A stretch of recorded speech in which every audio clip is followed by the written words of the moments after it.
반갑습니다. 또 이렇게 영상으로 여러분들 아마 영상으로는 저를 처음으로 이렇게 본 랩런트들이 지금 많은 걸로 알고 있는데 저번에 그 여행 갔을 때 제가 한번 이렇게 녹화를 했었고 옛날에 이제 코로나였을 때 이제 또 코로나 한창 유행했을 때 이제 비대면 했을 때 영상으로 이렇게 여러분들을 또 뵀었던 걸로 기억을 하고 이번에도 이제 코로나가 유행을 한다고 이렇게 말을 하더라고요. 그래가지고 저는 그 말을 봤을 때 또 코로나 유행하나 보다 하고 그렇게 지나가는데 제가 이렇게 유행에 민감할 줄은 몰랐습니다. 제가 이렇게 유행을 빨리 이렇게 타서 제가 이렇게 먼저 코로나에 걸릴 거라 생각도 하지도 못하고 있었는데 어떻게 코로나에 걸려서 부득이하게 또 이렇게 녹화를 하고 또 예배를 드리게 되는데 또 하나님께서 허락을 하신 시간표인 만큼 또 이렇게 비대면으로 제 입장에서 이제 비대면으로 예배를 드리게 하신 이유가 있을 것이라 또 믿고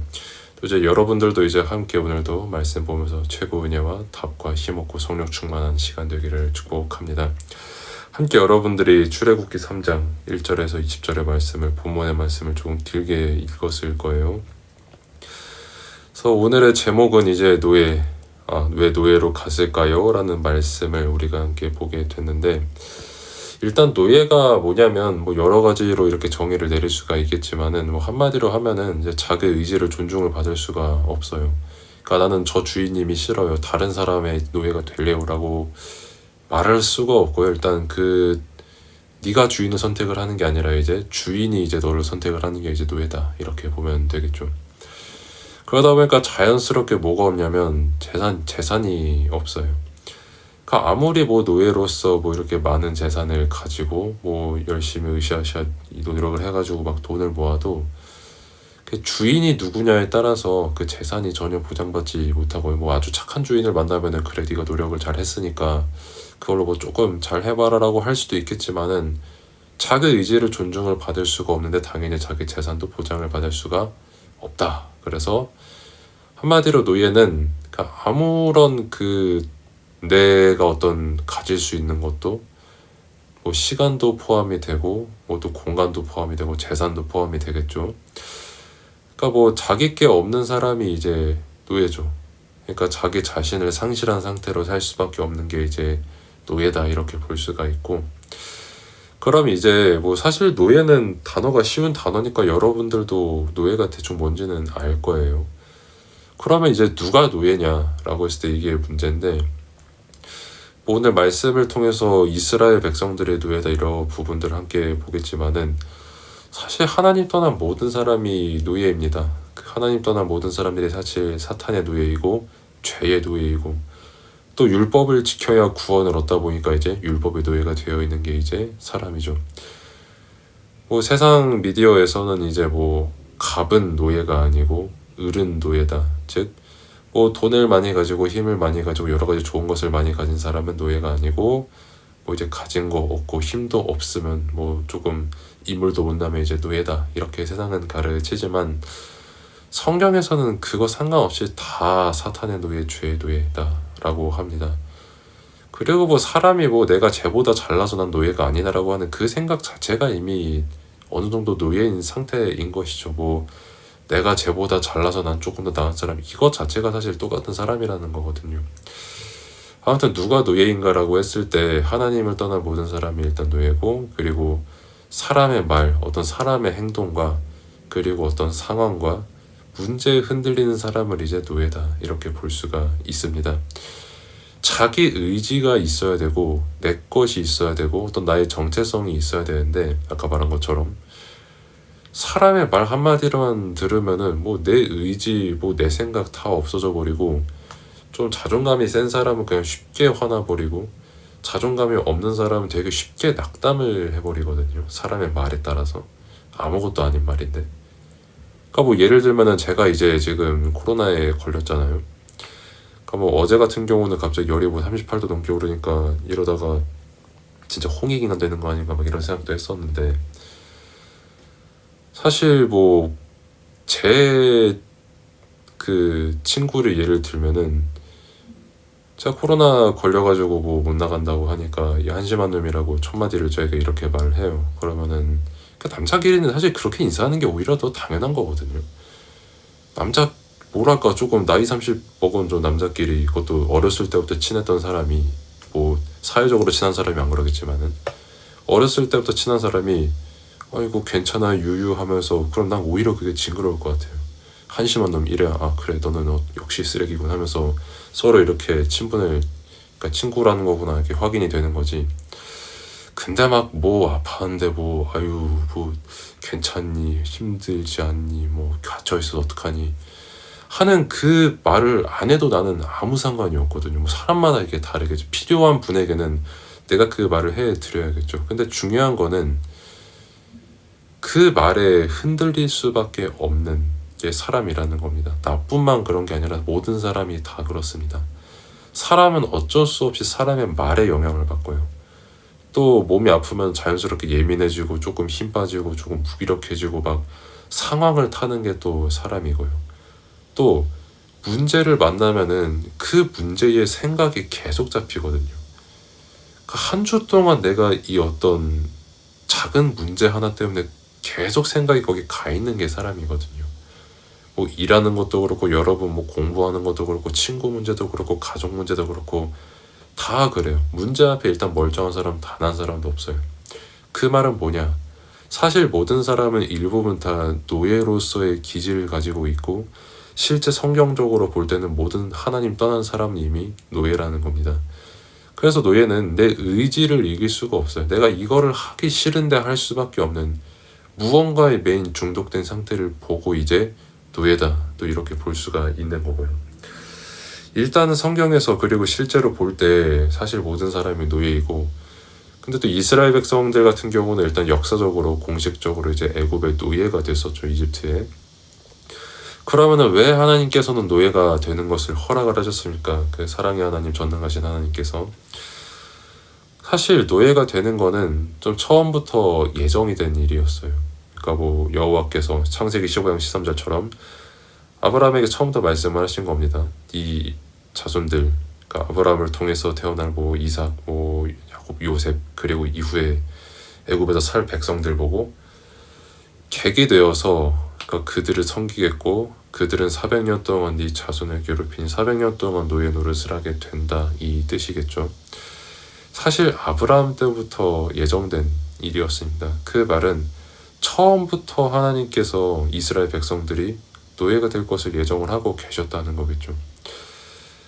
뭐 혹자는 뭐 누가 막 아브라함이 제사를 잘못 드려서 뭐 하나님께서 막 치셔가지고 이제 니 왜 제사 잘못 드렸냐 해가지고 벌로 400년 동안 뭐 이렇게 노예가 되겠다라고 했는데, 아브라함은 그때 당시에 뭐 예배를 잘못 드리지 않았다. 뭐 이건 좀 딥한 얘기니까 그냥 넘어갈게요. 그리고 뭐 아무튼 그러면은 왜 이런 일을 하나님께서 예정을 하셨냐? 왜 노예가 되는 것을 허락하셨습니까? 라고 했을 때 한마디로 이제 구원과 이제 복음을 깨닫게 하시려고 하나님께서 이렇게 허락을 하신 겁니다. 왜냐하면 노예로 가면서까지 복음의 가치는 큰 거예요. 그러니까 뭐 어떻게 너무하게도 노예로 보냐 이게 아니라 노예로 가면서까지도 깨달아야 되는 게 복음이라는 겁니다. 그리고 노예로 가고 있다고 할지라도 사실 그 사람이 복음을 가지고 있으면 참 평안을 누릴 수 있고 하나님께서 주시는 답을 누릴 수가 있어요. 그리고 이제 노예로 가야지, 이것도 더 중요한 건데 애굽으로 노예로 가야지 애굽을 봅니다. 그리고 떠나가서 다시 가나안이 어떤 땅인지를 보게 됩니다. 그러면서 이제 애굽에도 그렇고 가나안도 그렇고 이 복음이 무엇이며 왜 이 복음이 전파되어야 하는지에 대한 세계 복음화의 비전과 이유를 붙잡을 수 있게 되는 거예요. 그래서 하나님께서는 노예가 되는 것을 허락을 하셨고, 그럼 본론을 봅시다. 그 여러분들 주보를 보면서 같이 볼 수 있을 텐데 왜 이들이 노예가 됐습니까? 라고 했을 때 방금 제가 서론에 말씀드렸던 것처럼 복음을 노예로 가면서까지 복음을 깨닫게 하셨다 이렇게 말씀드렸죠. 제가 그만큼 복음의 가치가 크다고. 그러니까 말 그대로 복음을 못 깨닫고 복음을 가치 없게 보고 있었기 때문에 복음을 깨닫게 하시려고 노예로 보내신 겁니다. 하나님께서는 처음부터 약속하신 게 내가 내게 보여줄 땅으로 가라. 땅의 모든 족속에 너로 말미암아 복을 얻을 것이라. 이스라엘을 중심으로 이제 복음화가 된다라는 약속을 주셨고, 22장 아브라함과 이삭을 통해서도 이것을 변하지 않게 약속을 하셨고, 그리고 37장 1절에서 11절 실제 요셉을 통해서 하나님께 주신 꿈이 성취가 되어서 요셉이 애굽에 갔다는 게 역사잖아요. 이스라엘 역사, 그쵸? 어느 날 갑자기 이스라엘이 애굽에 우연히 간 게 아니라 처음부터 하나님께서 아브라함을 선택하시고 요셉을 선택하시고 애굽으로 보내셔서 그 애굽의 복음의 증거가 되게 하시려고 보내셨다라는 그 역사가 분명히 있었어요. 근데 이거를 놓쳤기 때문에, 그러니까 자신들의 민족성도 놓치고 역사도 놓치고 정체성도 놓치니까 그냥 결과적으로 노예가 될 수밖에 없었던 거예요. 그러니까 이거를 통틀어 한마디로 복음을 가치없이 보고 있었기 때문입니다. 복음 안에서 선택을 받았는데 그냥 복음의 가치를 놓쳐버린 거예요. 그냥 적당히 먹고 살만하니까 애굽에서 그냥 그게 제일 가치 있어 보였고, 그냥 뭐 요셉이 그냥 적당히 정작 잘했으니까 그냥 그것만 가치 있어 보였지, 실제 하나님께서 왜 요셉에게 복을 주시고 아브라함에게 복을 주셨는지 그 복음에 대한 이유는 전혀 몰랐던 거예요. 그리고 이제 두 번째로 재앙에 무지했기 때문이죠. 사탄의 종 강대국, 이제 애굽을 뜻하는 거죠. 힘을 가진 국가, 뭐 그때 당시에 애굽도 마찬가지고 뭐 지금도 여러 강대국, 여러분들이 강대국 하면은 떠오르는 국가들이 있겠죠.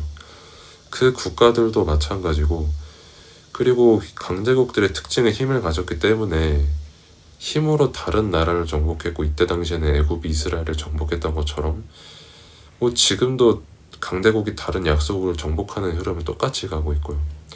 뭐 물질적으로 뿐만이 아니라 뭐 옛날에는 막 죽이고 이랬다면 지금은 이제 문화적으로 타락시키는 흐름이 더 강하게 이어지고 있죠. 그리고 반대로 이제 2, 3, 7, 5천 종족, 약소국들은 힘이 없기 때문에 힘을 가진 국가들에게 정복당하고 노예가 될 수밖에 없고요. 그리고 이제 다른 나라의 심부름을 하던 이스라엘, 그러니까 하나님의 선택을 받은, 복음 안에서 선택을 받은 이스라엘이 복음을 놓치니까 애굽의 노예가 되고, 애굽뿐만이 아니라 나중에 역사들을 쭉 보면 알겠지만은 뭐 블레셋한테 계속 괴롭힘 당하고, 뭐 아람 나라, 뭐 바벨론, 뭐 아수르, 그냥 로마까지 그냥 계속 노예 노릇을 하던 게 이스라엘이었거든요. 근데 중요한 건 뭐냐면, 이건 뭐 어차피 여러분들이 다 아는 역사고, 요셉 이후 이스라엘이 애굽의 정서적인 노예가 됩니다. 사실 이게 제일 중요한 거예요. 나중에 출애굽 이후에 이스라엘 백성들, 여러분들이 다 성경 보셔서 알잖아요. 계속 애굽으로 돌아가지고 합니다. 그래도 그때가 나았다고. 그래도 그때가 뭐 채찍질 당하고 뭐 처맞고 뭐 욕먹으면서도 그래도 먹을 거는 있었던 그때가 나았다고, 이미 정서적으로 노예가 된 거예요. 이거 정답 아니거든요. 당연히 하나님의 선택을 받은 백성은 당연히 가는 어딜 가서든 하나님 나라의 응답을 누릴 자격이 있는 사람들이고, 힘을 가진 나라에게 복음을 전해서 그 힘을 올바르게 쓰게 할 사명이 있고, 약소국에게 정말 복음을 전해서 그들이 노예 상태에서 벗어나게 할 그 사명이 있는 나라가 이스라엘이거든요. 그리고 당장 이스라엘 그 나라부터 하나님의 것으로 정복하고 세상 살릴 그 사명이 있는 나라인데 정서적으로 노예가 되어버린 겁니다. 그러니까 애굽에 그냥 정신적으로 노예가 되어버린 거예요. 아, 우리는 불가능해. 지금 여러분들의 버전으로 할 것 같으면, 아, 우리는 뭐 수원, 뭐 경기도, 우리가 어떻게 뭐 저기 뭐 대치동, 뭐 판교, 뭐 어디 동탄 쫄아도 우리가 어떻게 이겨? 못 이겨. 뭐 축구로 치면은, 아유, 뭐 무슨 우리나라가 뭐 무슨 아르헨티나를 이기고, 요즘 또 어디 잘하는지 모르겠네. 뭐 아무튼 뭐 브라질이라고 합시다. 뭐 브라질 이런 데를 우리가 뭐 어떻게 이겨? 그냥 정서적으로 그냥 노예가 되어 있는 거예요. 아유, 뭐 우리 집에서 내가 뭐 기도해봤자, 뭐 내가 말씀 이거 오늘 또 봐봤자 뭐 무슨 일이 일어나겠어. 그냥 그게 정서적인 노예가 되어 있는 겁니다. 이미. 여기에 여러분들이 절대 속지 말아야 됩니다. 여러분들이 지금 랩런트로서 다른 거는 다 몰라도 절대 정서적으로, 영적으로 노예가 되면 안 돼요.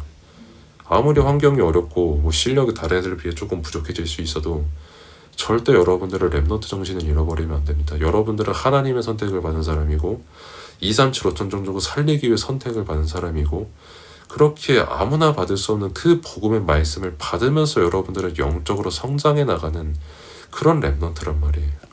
그러니까 절대 정서적 영적인 노예가 되지 마시고, 그러면은 이런 노예 상태에서 언제 해방됐습니까? 라고 했을 때 하나님의 시간표가 임했을 때 노예에서 해방이 되는 겁니다.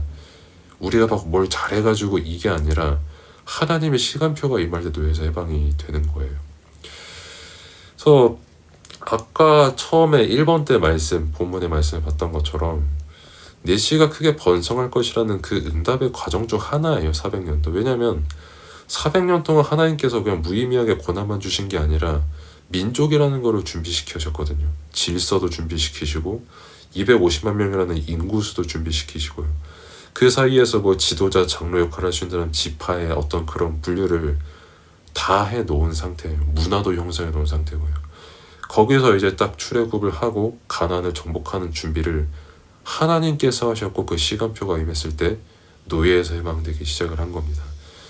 그리고 두 번째로는 끊임없이 하나님께서 이 250만 명의 인원에게 가장 먼저 뭘 하셨냐면은 새 절기의 비밀을 계속 깨닫게 하신 거예요. 새 절기의 비밀은 누가 너희를 구원했냐? 진짜 그 어린 양의 피, 예수 그리스도께서 너희를 구원하시지 않았냐라고 하는 그 분명한 9월의 유월절. 그리고 매사에 너희의 힘에 충만한 게 아니라 홍해를 가르고 구름 기둥 불기둥으로 인도하고 애굽의 열장을 일으키셔서 너희를 인도하신 그 성령의 충만함과 능력에 지금 이 시간 너희가 충만해라 라고 하는 오순절. 그리고 더 이상 애굽이라는 국가가 너희의 배경이 아니라 하나님 나라, 영원한 나라가 너희의 배경이니까 더 이상 제발 좀 그 노예 상태에서 벗어나라고 하는 그 수장절, 그 세절기의 비밀을 계속 깨닫게 하신 거예요. 그 광야 기간 동안. 그러면 이제 이 세절기의 비밀을 깨닫는다는 것은 예배의 비밀을 회복한다는 겁니다. 진짜 하나님의 시간표를 지금은 어떻게 깨달을까요? 말씀을 통해 깨닫습니다.